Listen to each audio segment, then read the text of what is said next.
पावसाळ्यामध्ये हे 3 पदार्थ अजिबात खाऊ नका. नमस्कार, मी वैद्य मल्हार नेसरी आणि निरोगी आयुष्यासाठी मी तुम्हाला देणारे काही आयुर्वेदिक टिप्स.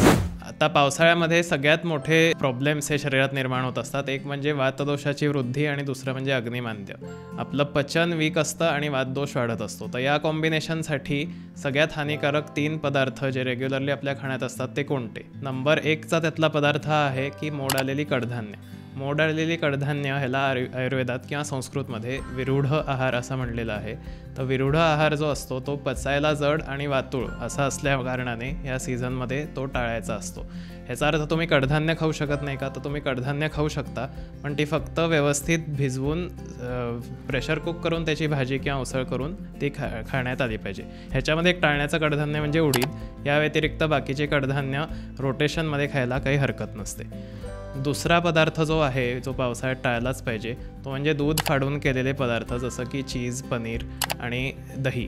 तर दही आणि चीज, पनीर हे पदार्थ पचायला जड असून शरीरात वाताची वृद्धी आणि रक्ताची दुष्टी करणारे असल्यामुळे तुम्ही या सीझनमध्ये हे पदार्थ टाळले पाहिजेत. हिवाळ्याच्या काळात हे पदार्थ व्यवस्थित पचतात, त्यामुळे पावसाळ्यानंतर जो हिवाळा सुरू होतो त्यात मात्र हे पदार्थ व्यवस्थित प्रमाणात खाल्लेले चालतात. तिसरा जो पदार्थांचा प्रकार आहे जो पावसाळ्यात टाळला पाहिजे तो म्हणजे पालेभाज्या.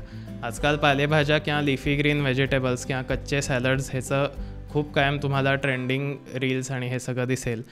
ते हिवाळ्यात किंवा उन्हाळ्यात खायला योग्य असतं, परंतु पावसाळ्यामध्ये ते पचतही नाही, त्यांनी वातही वाढतो. तर त्याच्यामुळे विविध पोटाचे आजार, पचनाचे विकार आणि वाताचे आजार हे निर्माण होत असतात.